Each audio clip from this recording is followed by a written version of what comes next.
afternoon. I'm Lieutenant Elmer Horn with Douglas County Sheriff's Office, and we're here at one of our communities, and Sheriff Pounds is here with us. And Sheriff Pounds is very involved in his communities, and he come out. We brought out our grill and our smoker so we can come out and help cook for this community, and Sheriff Pounds himself has come out and helped cook with us, and he's here to cook and help these folks today. Good afternoon, ladies and gentlemen. This is one of the programs that I call Taking My Community Back. If you don't get out there and get involved in your community, you ain't gonna be able to get it back. And the sad part about it, we losing our young men at such a pace that it's unreal. We got to come up with something that will help us with these children. Got to. So this is what I'm doing. I love it. I'm out here in the sun. It's hot, but like I said earlier, we're gonna do these until we get that gap between law enforcement and the community bridge. We're gonna bridge that gap because we're gonna get out here, we're gonna shake hands, we're gonna find out if they got any kind of problem we can assist them with, and invite them to the sheriff's office and come to the roll call. Just come see what's going on at the office. Thank y'all so much for being here. Thank you, Sheriff Pounds. And like I said, this is just one of many events that we bring this grill out to help with our communities and get involved. I'm here today at one of our community outreach days with our sound truck. And our sound truck is used for just what you see. We come out to community days, we play loud music, and be able to just have a good time with it and enjoy our community. Our sheriff's office, you get to see us in a little different light. We're not always out there writing tickets or locking people up. We come out to your community day and be a part of your day and help you celebrate your community. And this is just one of the ways that we can do that, was with our sound truck. We're here today in one of our communities. We brought our ice cream truck out. A lot of people like to laugh when I say the sheriff's office owns an ice cream truck, but this is exactly what it's for, is we bring it out to our communities. We give away ice cream. We don't charge for the ice cream. The ice cream is free. And we have partners in our businesses in our community that help pay for the ice cream so that we can give it away for free. And we give it away. We go to schools. This is just one of many events that we bring our ice cream truck to. We go to the school systems. We come out to community days, block parties. We just come out and see you and help you enjoy and celebrate your community. Thank you.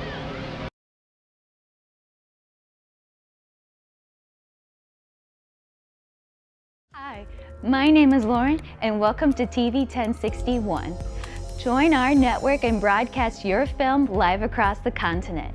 Come to our studio and film and stream your TV show, sitcom, and showcase and broadcast it worldwide. Combine multimedia with your live stream. Independent filmmakers show your movie and afterwards interview your cast live. Sponsors, advertisers, I'm talking to you. This is your chance for global exposure. These are exciting times that we're in. Traditional TV is but a thing of the past. TV 1061 is on the Roku platform. Roku is an industry leader in internet TV. It has a viewership of 53 million and counting.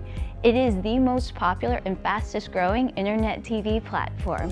If you are interested in developing and showcasing your movie or show, or interested in coming in as a sponsor or advertiser, please send us your contact information with a brief description of your interest to 1061tv@gmail.com.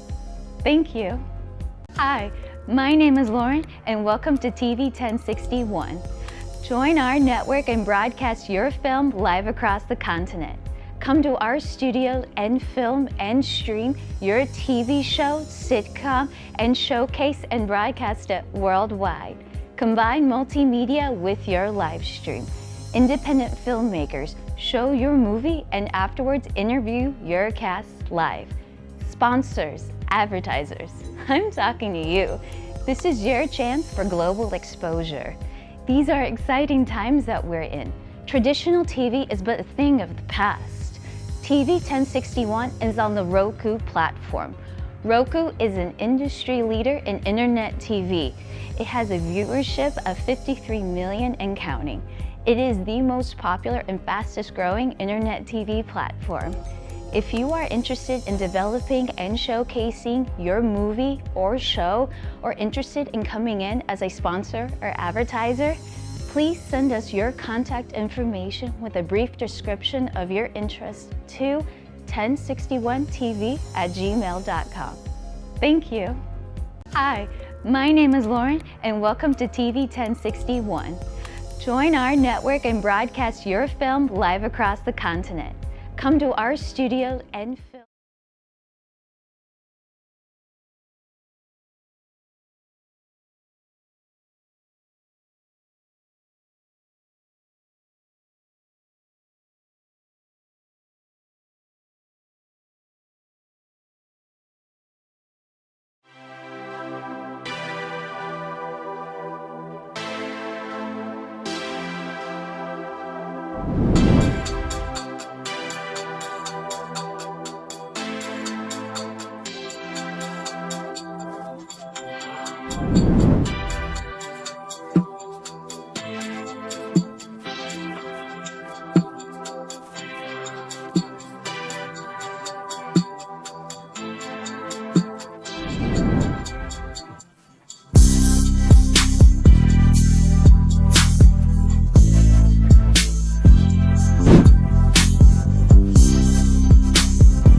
Greetings and welcome to Leaders with Solutions, where we don't just discuss problems, we talk about solutions. And today we have two young men, I'm going to call them both young men, who have great solutions for us today. The topic that we're going to discuss, is male feminization, and I have problems saying that word because I don't believe in it, but okay. Male feminine, can you guys say that word better than me? Feminization.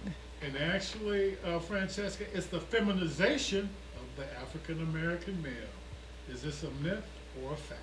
Is this a myth or a fact? Did you guys think the African American male is being feminized? Do you think so? We're going to find out today. We're going to find out today from Mr. Greg Kincaid. We're going to find out today from Greg Cade. Yes, ma'am. And Mr. Gregory Cade. Yes, indeed. They both have some fascinating insights on how African American men have become feminized. Is this real? Is this something that is we should be concerned about? Let's hear from them. Both these young men have great backgrounds in this field, and they have a lot of expertise and information and generational insight and vision that they're bringing to this conversation. So I can't wait to get started. Let's hear what they have to say. Take it away, Mr. Gray. Thank you so much, Francesca. It's such a pleasure to be here today with you to talk about this subject that's been very, very close to my heart. Just to give a bit of a background of myself, I've been dealing with young men for the last 40 years. And that's through coaching. I've been a counselor at a public middle school, along with a coach, mentor, and employer. That's been over the last 40 years. So I've seen a transition of dealing with young men from that 1990s until present time. And in my opinion, there's certainly been a change. And you may say, well, what kind of change have you seen? And I'm thinking maybe I'm not the only one that's seen a change.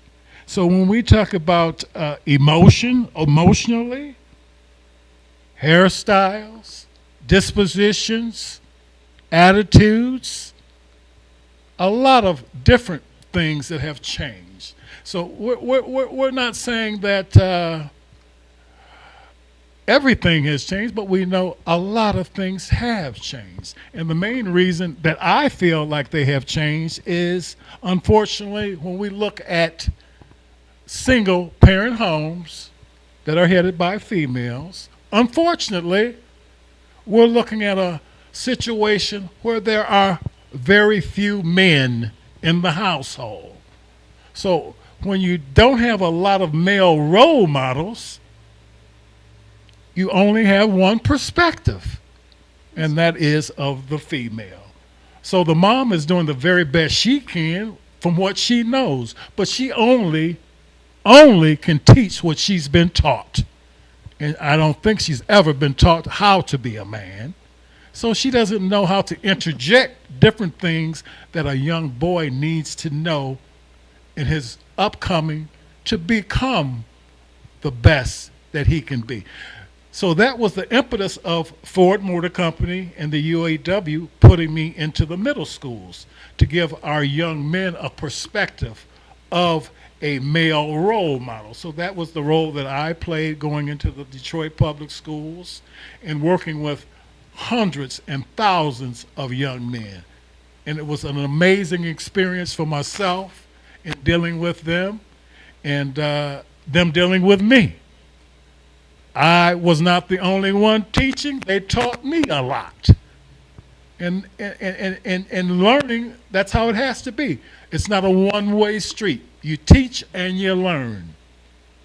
And we've got a lot, hopefully, that we can come up with today for our public, that they may learn something and come up with some solutions, like Francesca said, that can be implemented into our community today.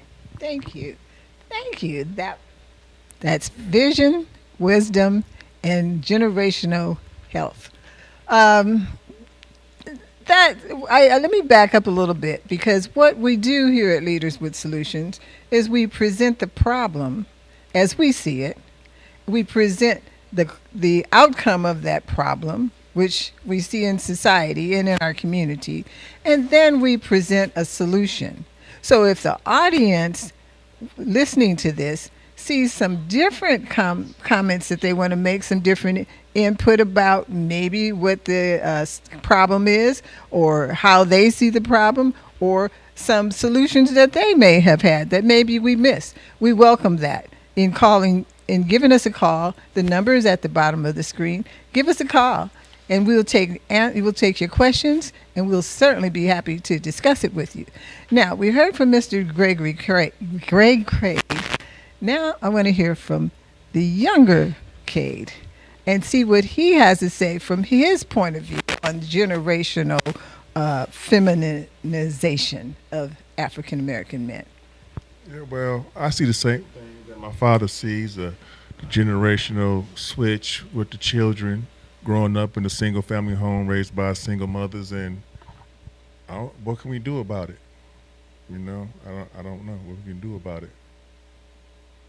And just by you saying that, as Francesca mentioned earlier, that's the whole emphasis of us being there, coming up with solutions and not blaming the woman or the man. Let's work together as a team, a unit, and come up with some viable situations. Obviously, we're not going to stop the problem completely. Let's be real. All we are looking for is incremental improvement, somewhat of a change, somewhat of some solutions that can help us maybe make a transition, make some improvements, raise our young men a little bit better, along with our young ladies, understanding what the young men are going through, as well as us understanding what our young ladies are going through, because the young men obviously aren't the only ones having situational problems and trauma. So we have to deal with the entire family in order to get some type of improvement.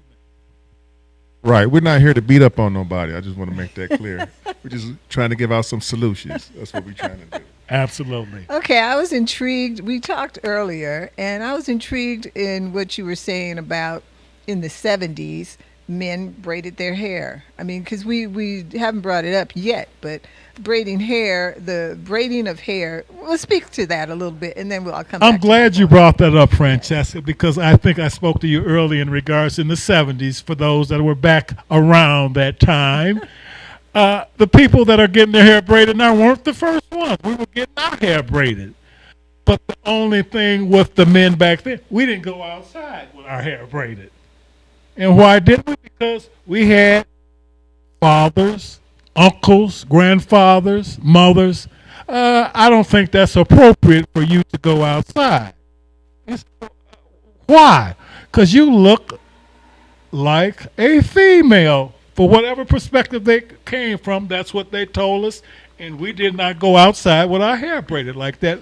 The purpose of braiding our hair was to make our afros bigger, for those that didn't know.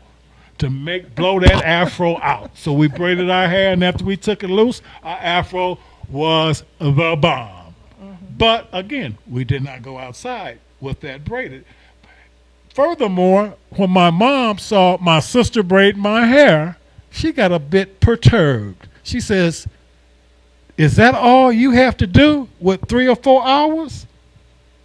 Right now, why don't you get up and go outside and cut the grass if that's all you got to do? You have to use your time a little bit better." So in the hair braiding, putting the little braids in our young boys' hair, we are creating a dependency, in my opinion. Okay, now, other than all the other things moms have to do for their little boys, they got to braid their hair. Okay, now let's talk about that. Let's go down the road a little bit further. Okay, is that a hairstyle that's employable? Is that a career style hairstyle? Unfortunately, I don't think so. We've done some stats. We've looked at the numbers. And young people that go out in the career field with a hairstyle of being braided, or they got the locks and so on and so forth, if they are not in the NBA, in the NFL, or an entertainer, that hairstyle is not a productive hairstyle, because most people will not hire you or promote you with that type of hairstyle. Then it comes down to image. You say, well, what's wrong with the hairstyle? Well, it's an image thing. Well, what's wrong with the image? Well, that particular image, everybody is not accustomed to or not used to. So we have to take that into consideration until we get our own businesses. And then we can wear the type of hairstyles we want. But up until now, it's not a career-oriented type of a hairstyle. And I think most people would probably agree, unfortunately. Thank you. I have some thoughts about that, but and that's you're coming from your generation, and that's how you see it. Now, sir, how do you see it in your generation? How has hair evolved for black men, for African American men, and how do you see it, and how does your generation see it? I feel the same way, because I feel like I have a lot of nephews, and as soon as they get old enough, they want to get their hair braided. As soon as they get enough hair and they get old enough, they want to get their hair braided. They want to get the locks, and you start off with the little bead locks, and then they get teased like, "Oh, your dreads ain't hanging. They ain't hanging or swinging. They got to have their head swinging." So it's an epidemic, I feel like. Okay. Interesting. So are you saying that is the thing that is causing African American men to be feminized, the hairstyle? Is this what you're saying? I'm not saying it's causing them to be feminized, but it's a feminine energy that's being interjected into a lot of our young men. We're putting a lot of emphasis on our heads, where we should be more concerned with what's on the inside of our heads than what's on the outside of our heads. But far too many of our young people and our mothers are very, very concerned about how their son can wear their hair, but they're less concerned on the education they're getting. So that's somewhat perplexing to me. So that's all I'm saying. I'm saying, oh no, it's not causing homosexuality, but it is a certain energy that's being put out there, that's being injected into our young men that I've seen, throughout the coaching, throughout the refereeing, the attitudes, even the motions that young men have, swinging their hair, feminine gestures. Hey, that's fine. But I'm just going by what I've seen from the 90s until 2025. Okay. And how do you see mothers, possibly single mothers, and married mothers who enjoy helping their sons' hair grow and just like the women? And how do you speak to the issue that culturally black people or African people or people of African descent have had hair?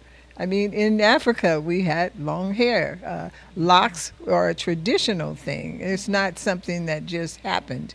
We are just in America catching up with it. But a lot of cultures, especially African cultures, have long hair.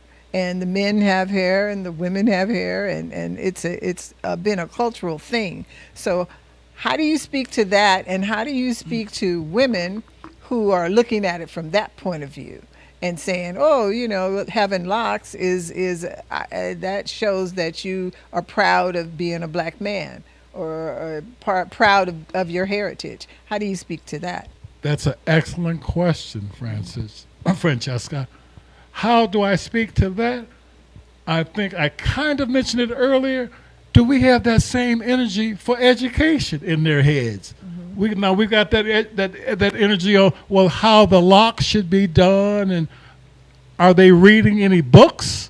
Are they putting that same energy into education that we know is going to pay off?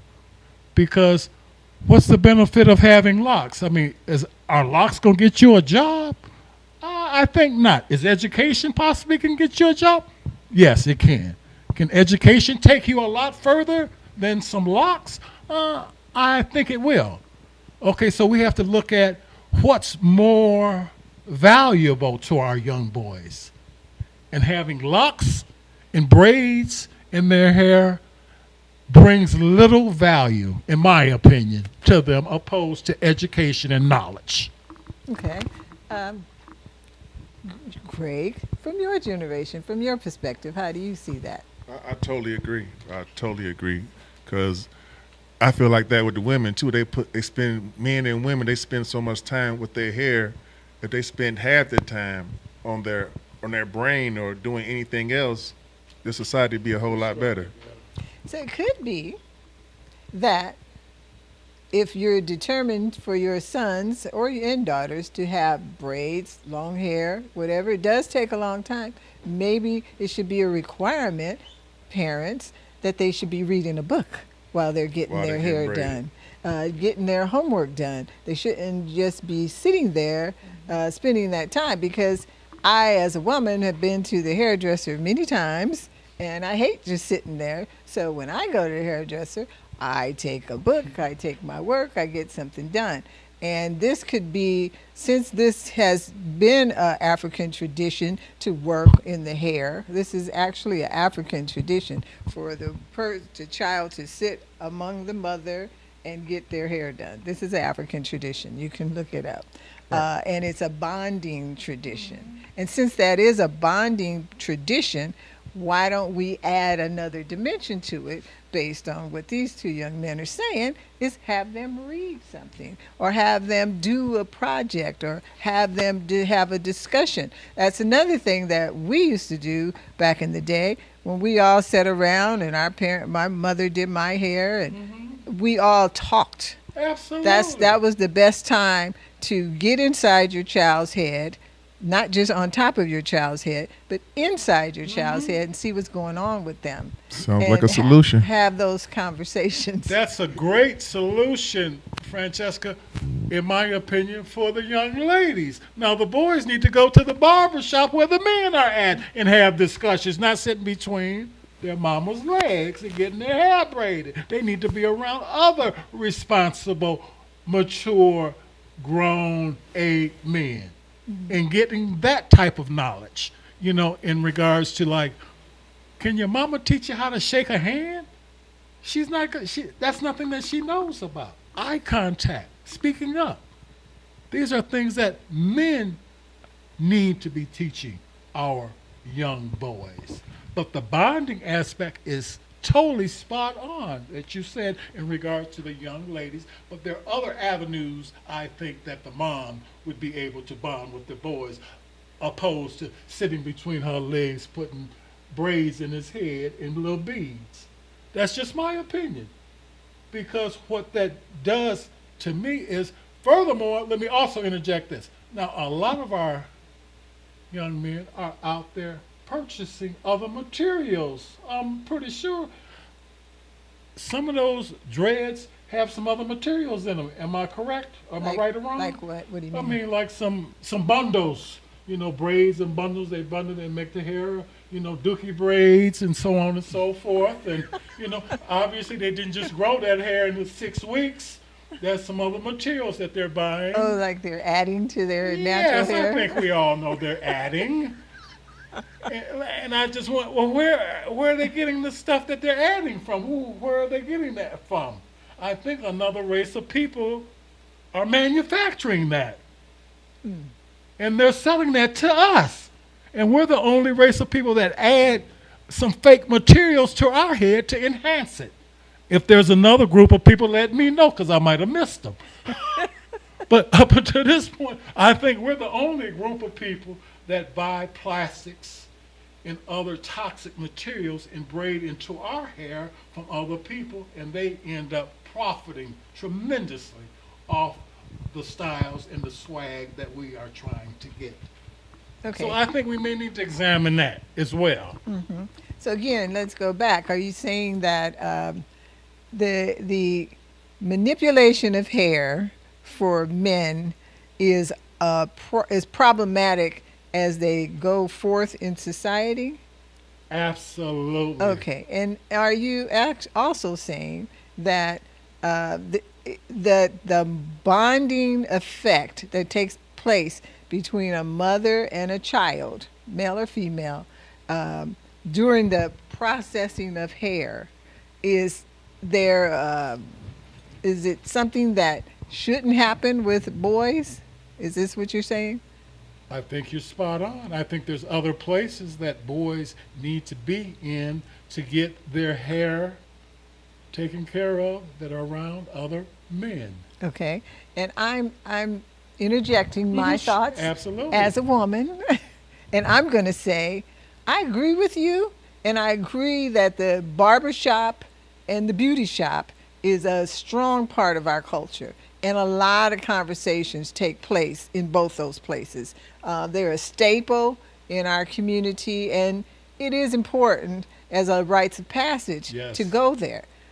But what I'm asking both of you is, since I see it as a rites of passage for a girl or a boy to finally go into the beauty shop and barbershop, is there a cutoff age for when women should not manipulate their son's hair and send him to a barber? Because sometimes it's traumatizing, and I'm looking at my family for a boy to go. There's an age that I have in mind when they should start going to a barber. Sure. But prior to that, I think it's traumatizing for them, like 2, 3, 4, 5, up to maybe 6. Okay, that's an interesting point, Francesca, because I've seen the same thing traumatizing young women getting their hair combed at an early age, and they have to deal with it. Yes. I know you've seen little girl, I don't want to get my hair combed, and they're crying and they're crying. Matter of fact, I don't know no little girls that haven't done that, pretty much. Maybe there are some, but all the ones I've known, they have always had some problems initially until they get used to it. Yes. So it's all about anything until you get used to it, and you have to absorb pain, a little pain. So As they say, no pain, no gain. If it's pain, some of them is not. Give me an age when a little boy should start going to a barber. I would say, with me, I'm thinking I was there around 5 or 6. 5 or 6. But quick story, I cut my son's I cut my son's hair one time. Okay. He was 6. I thought I was a barber. Okay. But jacked his hair up. Okay. He had the fro, and I'm gonna trim it up, jacked it up. Right. I thought I could do You it. thought you could do it. Yeah. But unbeknownst to me, my sister stepped in, yes. God rest her soul, and hooked him up so him he up. was presentable. But I think he was around 6 years old. Okay. But he had a little afro. I mean, yeah, it was a little bit traumatizing in the beginning, but for the most part, after you get used to it, hey, you think that's traumatizing? Sit up and see if you can get your hair braided 5 hours, somebody braiding your hair. Now that's traumatizing. I've done it. I've done it. I've had yes. Well, I said 6 most men don't, Oh, but a lot of most men do. don't. Yeah. But there are barbers now who are locticians. Oh, absolutely. And who work on men's hair Yes, with yes, locks. no doubt. So, I think, and correct me if I'm wrong. Are we agreeing that up until the little boy is 6, it's okay for his mother to deal with him and his hair at home? Yeah, that doesn't mean braiding it up, putting little beads in it. So you In my have a opinion. problem with the beads. It's the female energy that's being created. That people, unbeknownst to the mom, she doesn't know that this is happening. Right, But this is what she knows how to do. right. And so Right. she's teaching what she knows. We're not faulting her. Okay. She said, well, I coached a basketball team. One of my students called me. He said, Coach, I can't come to practice. No, he can't come to school. And if you don't come to school, you can't play in the game. Right. I said, why can't you come to school? Well, my mother didn't braid my hair today. Okay. Okay, so now you got to miss school and practice Right. and the game Right. because your mother didn't braid your hair. Right. So those are similar. That's just an issue that I've dealt with firsthand. Okay. See, these are issues that are really could be avoided. Okay. Let me ask you something. Sure. Do you have stock in a barber shop? No, I don't. And you're doing this just to send all these boys to the barber Well, shop? no, I'm I just mean, kidding. obviously, I'm just kidding. I don't go to a barber shop. I do my own. You do? So, no. Good question, though, Francesca. Yeah, and you guys should all go to barbershop such and such now. But yes, I do agree that the barbershop's an excellent place. However, as a woman, I'm going to say there's an age limit Sure. before they start going. And I also say, as a woman, the men who walk away or don't participate in their child's life, whatever age they are, pressure needs to be put in that direction too. They need to have the onus to say, hey, I have a male child. Sure. And I have a responsibility to help make sure that male child grows up in a society where he is strong as an African American male and he can stand on his own 2 feet. And maybe it could be that the father of these male children, come and pick them up and take them to the barbershop. Sure, that would be awesome. You know? That would be awesome. I mean, and unfortunately, it doesn't happen as much as it should. Mm-hmm. And that's because, in my opinion, people make bad choices in life. They select the wrong person. Okay, that's what I mean by bad selections. I mean, oh, you didn't know he was like that before you laid down and had, yeah, I mean, oh, you didn't know she was this way? On both sides, the men and the women make bad selections. And so if you make a bad selection, a lot of times you have to suffer the consequences. But in lieu of that, hopefully we can still try to instill in young men. Mm-hmm. We had a program at the school that I was a counselor and mentor at, the Mighty Males of Miller, male responsibility. Mm-hmm. What does it mean to be a responsible male? Yes, what does it mean? And so if you've never been taught that, how would you know what to do? What And does so- it mean? Tell us what it means. Again, well, what we started out with was safe sex. Mm-hmm. Because we know people say, well, just say no. Are you just say no to sex? Who says no to sex? Okay, that's like saying no to chicken. Okay, A lot of women say no to well, sex. I mean, after some times in their life, I mean, some people say no to chicken, but most people say yes. Okay, so let's get past that. They're going to Okay. say yes, Okay. especially when you're 17, 18, 19. Okay. You know? So with that being said, use protection. That's the number one advice we give them, or solutions. I think most people would agree with that. Okay, number two, in lieu of the fact that you don't use protection, okay, choose wisely on what you're doing. Okay, and who you're around and who you actually down with and potentially could make another human being with. Choose wisely. Number two. Okay, you're going to have to hold that go point ahead, because sure. we're going to have to go to a commercial break. And if anybody out there, any other women out there have a point of view on this, please call in. The number's at the bottom of the screen, and we'd like to hear from you. And if any other young men who like getting their hair braided are out there listening to this, you call in too and tell us how you feel about all of this. And we'll be back in a few minutes.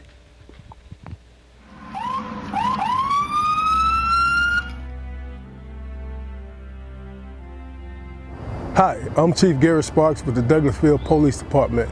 Today we want to give you some safety tips concerning traffic stops. Take a look. So you look in your rearview mirror and see flashing blue lights. What do? Remain calm. Yield to the right and pull your vehicle over into an off-road area that is safe for both you and the officer. Put your car in park. Remove your foot from the brake and turn the radio off. Remain in your vehicle. Have your driver's license readily available for the officer. Keep your hands on the steering wheel, visible for the officer at all times. If you need to retrieve any items from the interior, explain what you're reaching for to the officer and avoid any sudden movements. Rolling the window down completely establishes a level of trust with the officer and allows for ease of interaction during the routine traffic stop. Be courteous and polite. Be cooperative and willing to follow the officer's instructions. During a routine traffic stop, the officer will return to his vehicle to run the tag and driver's license verification and complete a citation if one is necessary. Once the officer returns and approaches your vehicle, whether or not a citation or warning is issued, please remain calm, courteous, and cooperative. Sign the citation acknowledging you agree to appear in court, and do not dispute the citation with the officer. The officer will give you a court date to explain or defend your infraction. Okay, ma'am. Like I told you, I did clock you at 51 in a 35 mile per hour speed zone. I did issue a citation, okay? This here is going to be your court date. I just need a signature from you stating that you received a copy of this citation, okay? Yes, sir.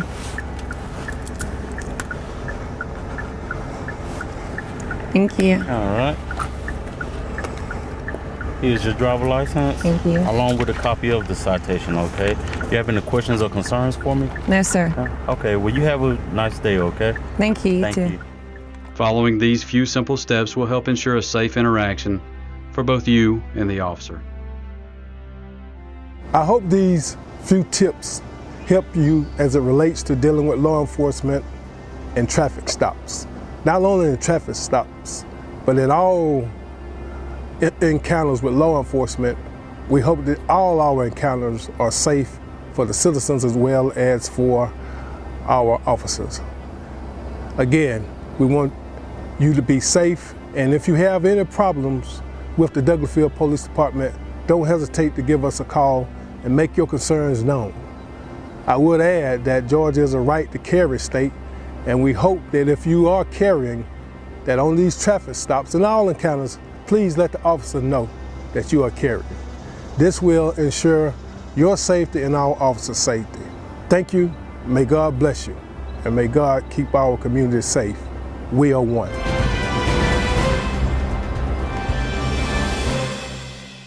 Today's world exposes our youth to life experiences that are well beyond that which their years should allow. Violence, trauma, poverty, injustice. Our children's lives and their livelihoods are in constant danger. Wisdom Inc. is a community-based organization designed to save young lives by reducing violence and assisting youth in their personal development. Wisdom stands for wise individuals structuring and developing youthful minds. Through our collective wisdom, we can change lives for the better. Wisdom Inc., reducing violence, developing youth, saving lives. Today's world.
And we are back with this great conversation. I know you all are out there itching to get involved in this conversation because these two guys here are doing a great job saying their part, giving us their point of view on all of this. And I'd love to hear what you all think about any of this. Like I said, any little boys with locks or braids with barrettes in them, I need you to call. Okay, thank you. So we were talking about some valuable things. We talked about so much during the break, but let's get back to our point. We were starting to talk about solutions to a lot of this, and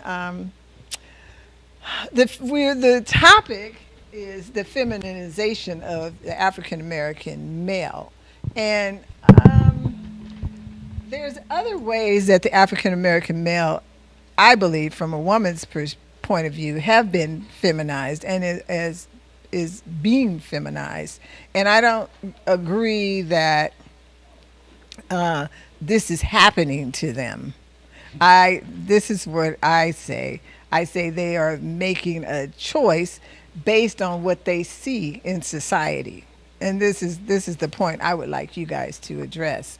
If you agree with that or you disagree with that, they are seeing celebrities, movies, billboards where men are dressing in a certain way. As a matter of fact, a grievance that a lot of women that I've talked to have about men, not so much their hair, and I understand completely what you guys mean about the hair. Another grievance is these suits, these really tight suits, skin tight pants, and all of that. That's what a lot of women feel is feminizing men. They wear short jackets, men didn't used to have their body parts exposed when they wore suits. They wore long coats. Now they wear short jackets, as tight as possible. It seems like they're walking like this.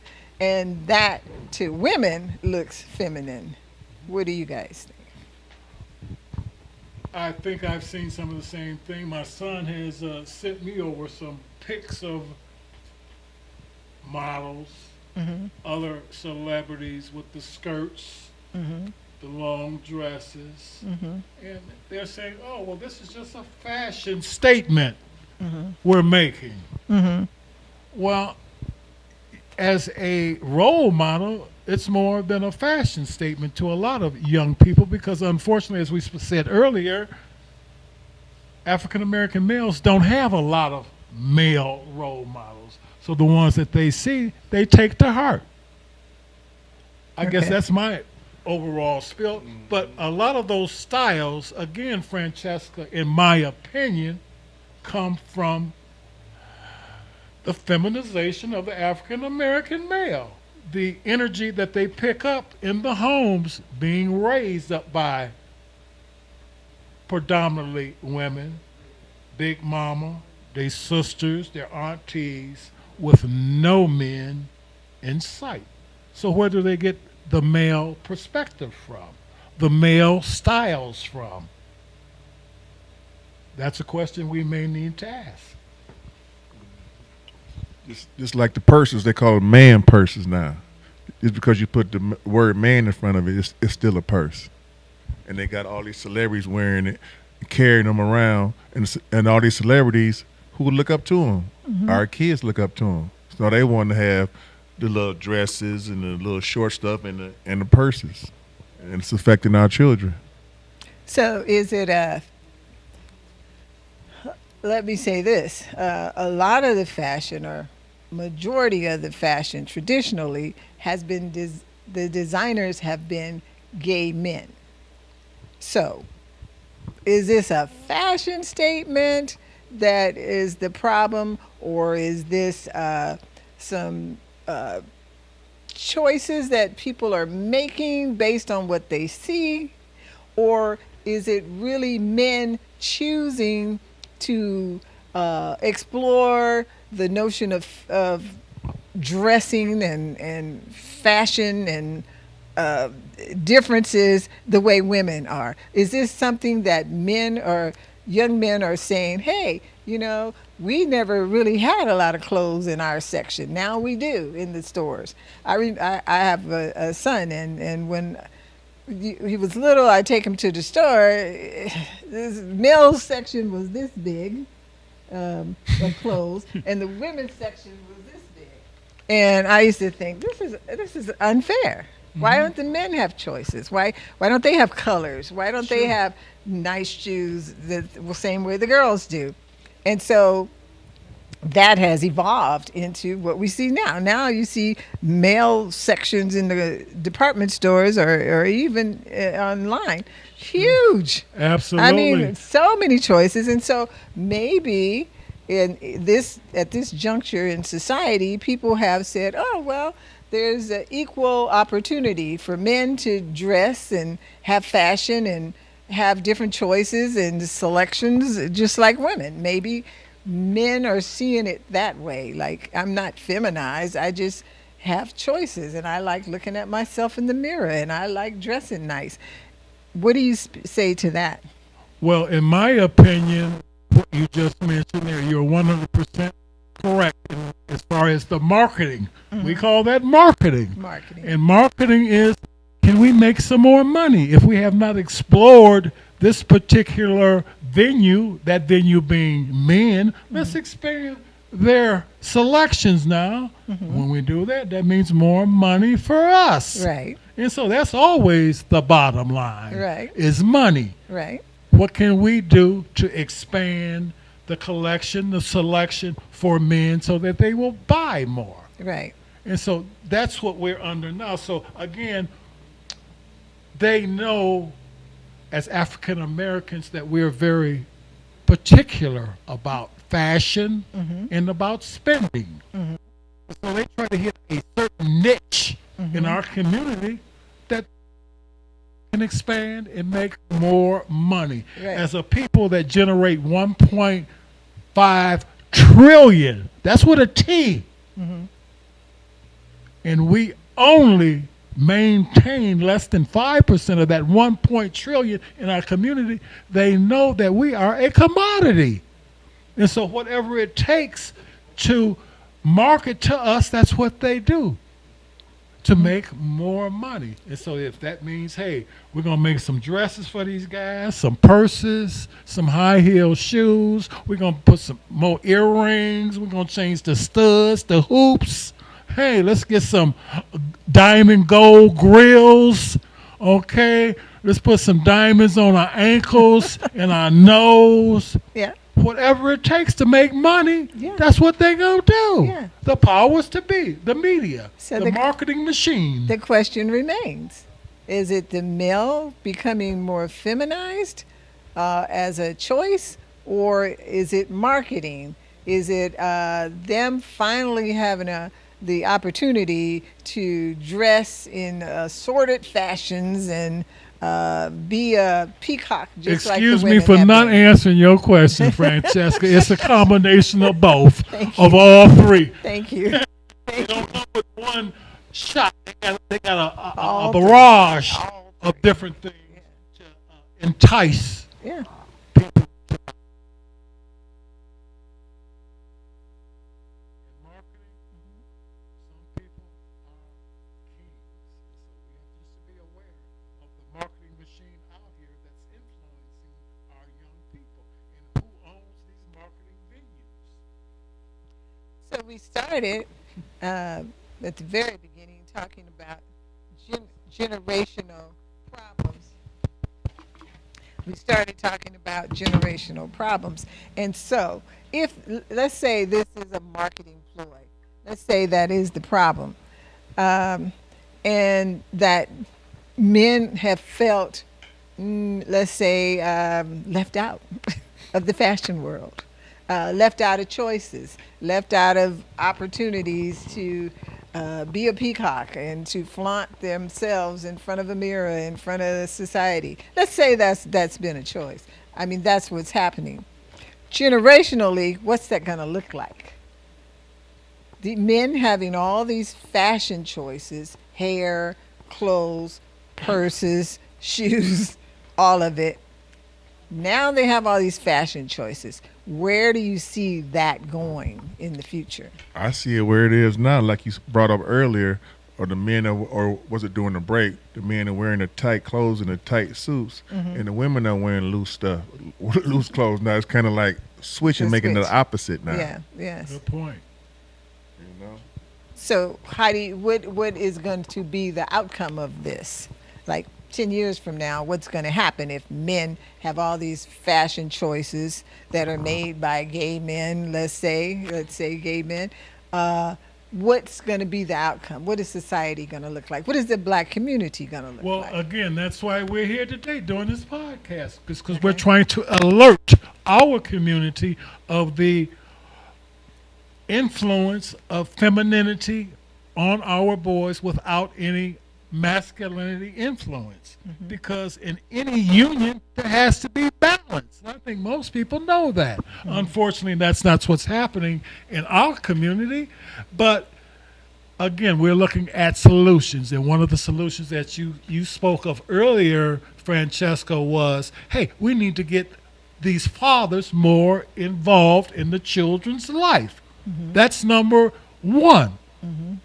If you're not involved in that young boy's life, where does he get the other side of the coin from? You're just leaving him out there to go on his own.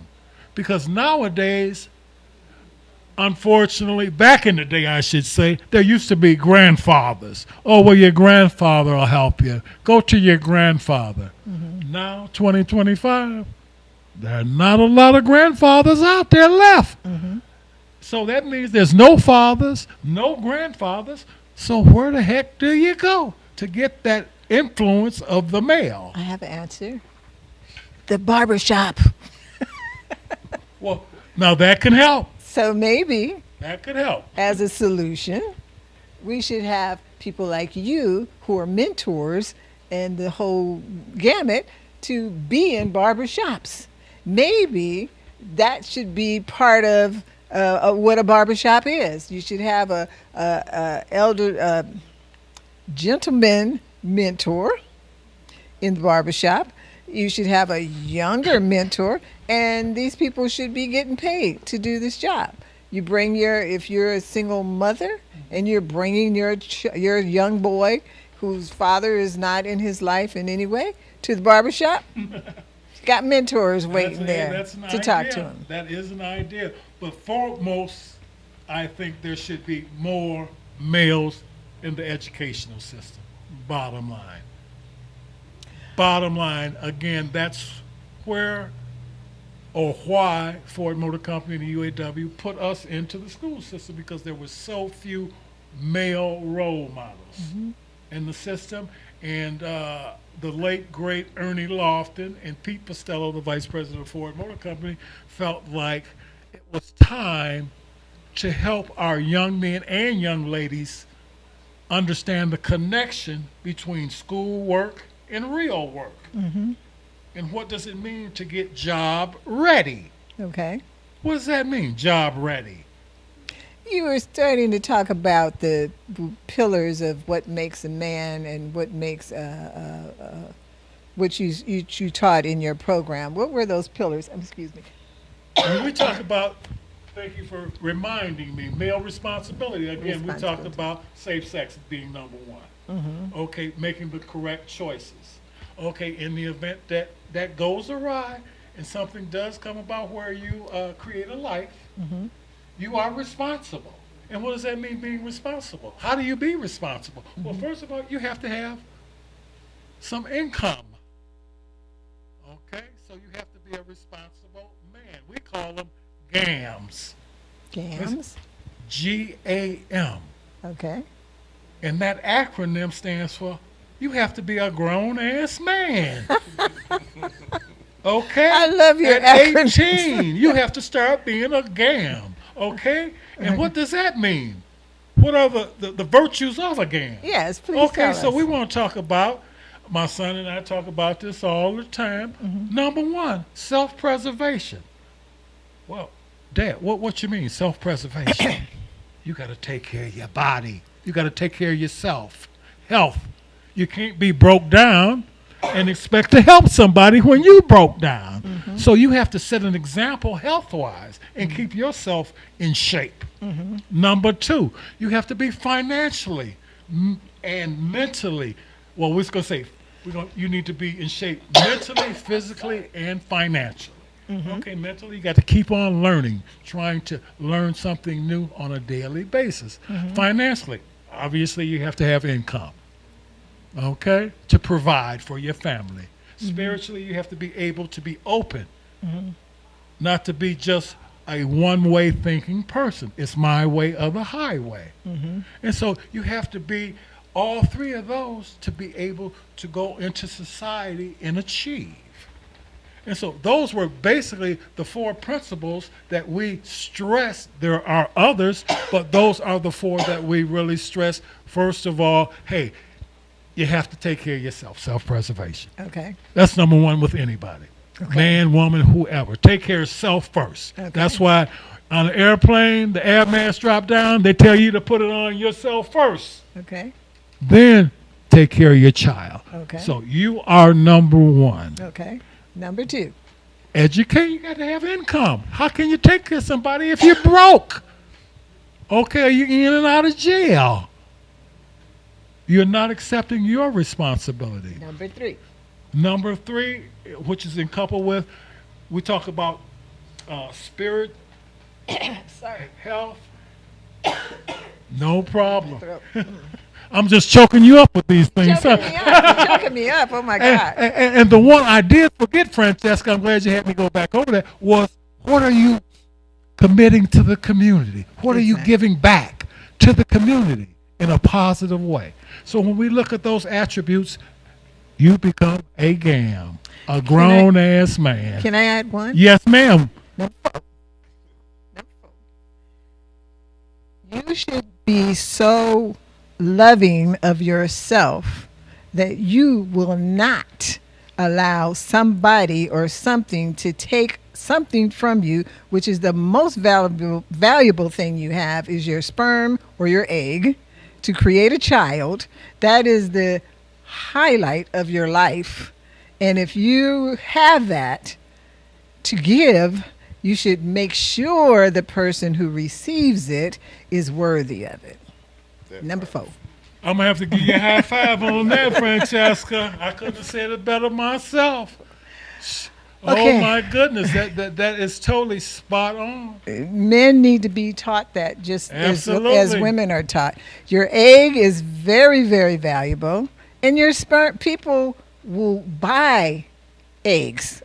That's how valuable they are. Sperm is absolutely valuable. It creates a life. The and fishies, so yeah. if you don't see the value in what you possess inside of you, it doesn't matter if you're making good or bad decisions. You're going to give your sperm away to somebody who doesn't deserve it. You're going to give your egg away to somebody who doesn't deserve it, who won't nurture it, who won't raise it, who won't do all the things for it. I'm sorry, just had to throw that number 4 in. Do you have anything to say, sir? Well, this could be number 5.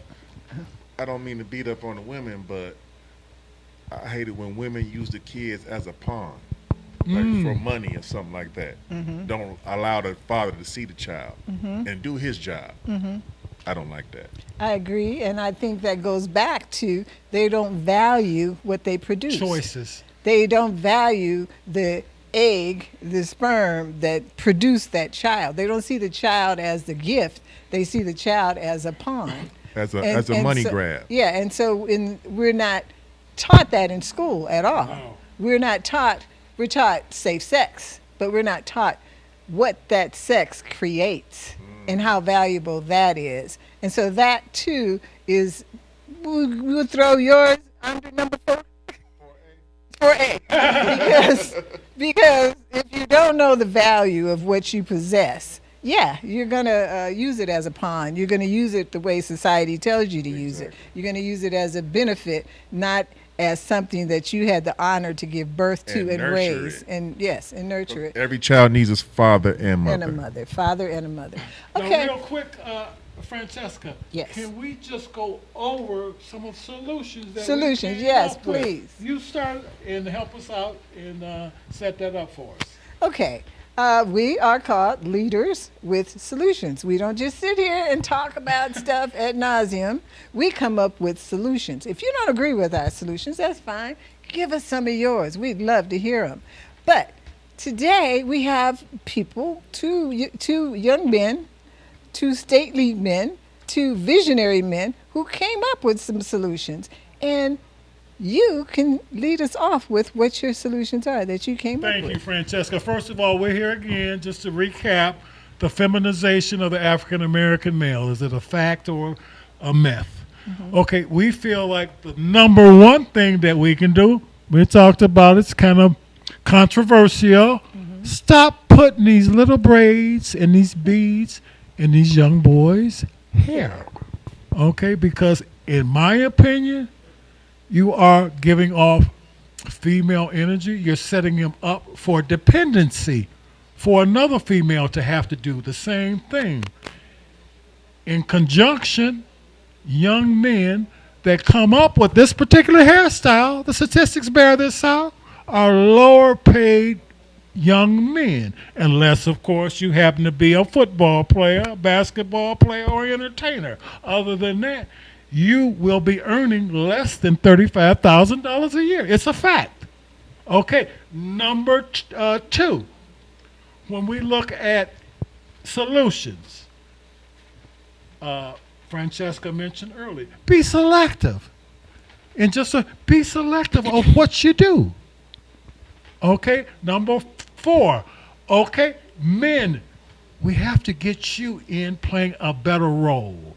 As far as fathers, can you play the role of a father? Have you ever thought how you felt as a child without a father, waiting on his father to show up, and how you felt when he didn't show up? That's a heck of a feeling. So you don't want to implement that same feeling on your son. Number 5, can somebody help me? Number 5. I'm getting a little CRS. You know, number 5, I don't remember what it is. Well, I did. It just came back to me. Okay. Make sure you put your sons in programs where there are responsible males. EI, sports, learning an instrument, in the church, in other clubs, chess clubs, just various clubs where there might be some responsible barbershops with mentors. Because that's what it takes. If you don't have the information to give them, put them around somebody that does. Yes. Wonderful. Was there 6? I'm a throw in 6. I like the one solution you said with when they get braided, read a book. That was the first solution. That was yes. Absolutely. That's a good piece of advice. Thank you. It is. I thought about that. I mean, because we're not going to eliminate braiding altogether. The braids. Braiding is cool. In the event that you do, put something on the inside of your head. As well as the outside. Well, Preaching. And now. use it as a bonding opportunity. A bonding opportunity. It used to be when there was a mother and father in the home, the dinner table was the bonding opportunity. You had to sit there with your both parents who would ask you, what happened at school today? Did you do your homework? Who is Johnny? Who is Susie? Why are they doing this? Why are you dressing like that? We had to answer those kind of questions at the dinner table, and that dinner table is gone. So the other dinner table is between your legs when your child is sitting there. That's the best time to get on top of their head and get inside of their head and see what's really going on with them. Ask them some pointed questions where they can get some information from you, and you can get some information from them. They can get some information from you. And that's number 6. I'm going to give you guys number 6. Okay, this has been great. I enjoyed all of our conversations. I think we learned something. I learned a lot. Did you learn anything? Absolutely, no doubt about it. Hey, I learned that my son is very intuitive about the same situation that I'm interested in. And so that makes me very proud. In addition to that, it happens to be my birthday today. So I was just about to say very excited we have to say do this. Happy birthday. Happy Dad. birthday. It just Oh my makes gosh. me feel so wonderful to be able to participate in such a venue like this with an awesome person like yourself, Francesca. Thank you so much you. for You're a showing great up host, and Francesca. participating Thank you. as our host today. I enjoyed it, and this is one of the first episodes of Leaders with Solution, and we got to do it on his birthday. Looking What? forward to coming back His soon, birthday. Yeah, we're going to have Francesca. another We topic. will definitely. When you come back, you're going to tell me that you started a business as putting mentors in barbershops. Yes? Okay, Yes? I'm not going to tell you that, but I will be back. I'm just keeping it 100. Sounds like a good business to me. I don't know. I would buy into it. There's a lot of women who need that service. I do not doubt that, but I will not be starting You that won't business. be starting that business. Maybe I'll start it. There you I go. think maybe I'll start it. I'll have to find some men who are mentors and put them in barbershops. them, that's and it. the barbers will go, who are these guys? Don't worry about that. Don't worry about these mothers paid to have these guys here, and they're going to get some information into these kids' head while you cutting their hair. That's good. I mean, one of the main things that we used to do on a daily basis at our school, we stand in the hallway every day as the kids come in. We are shaking hands, okay? We want firm handshakes. We want eye contact. Okay, we want you to, good morning, how are you today? Every day. We did that every day of the school year. So young men and young ladies knew how to address people in a formal and professional setting. Unfortunately, so many of our young people do not know how to do that. So just as simple as that. Simple as that. Handshake, firm and eye contact. You know, I was going to say, I think we've wrapped up. But Leaders with Solutions is the name of our podcast, and we look forward to having more guests like these wonderful guests that we've shared this time with. And we look forward to you watching our show and getting involved. Call us and give us some insight, because we definitely can use it, and we'll appreciate it and cherish whatever you have to say. We might not agree with you, but we'll certainly listen to you. And you have a right to tell us your point of view. Thank you so much. Are we out?